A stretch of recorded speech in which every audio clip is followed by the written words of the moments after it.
Okay, so multiplying decimals has been requested. Here we've got a calculation 15.3 multiplied or times by 2.1 equals. We're going to find out the answer by using a column calculation. We would write out like this, 15.3 multiplied by 2.1, thinking about the place value. But when we're doing a column decimal, it's easier to pretend we've not got the decimals. So we're going to write it out as 153 multiplied by 21.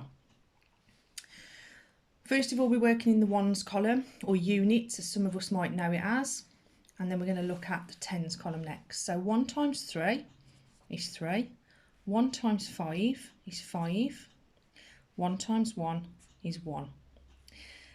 And the next row we need to put a 0, and this is a placeholder, because what we're now doing is we're working with the 2 in the tens column.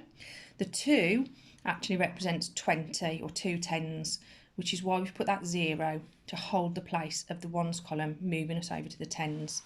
So we're treating this 2 as a 2 and not a 20. 2 times 3 is 6. 2 times 5 is 10. We put the 0 and carry the 1. And then 2 times 1 is 2, plus this 1 is 3. We've now got a thousands column as well.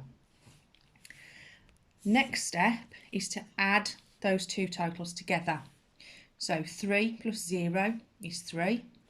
5 plus 6 is 11. We put our 1 and carry the 1 that represents the 10. 1 plus the 1 we've carried is 2. And 3 with nothing here is 3, giving us a total of 3,213. But we know that can't be right because we were dealing with really small numbers here. Looking back to the start with those decimals, we've got to think about how many decimal places there were to start with and then put those back in the answer that we found here. So we can see that there is 1 decimal place here and 1 decimal place here. That's a total of 2 decimal places. When we come back to the total that we found for our calculation, we're going to move 2 decimal places, so 1, 2, putting the decimal here. Therefore, our answer for the calculation is 32.13.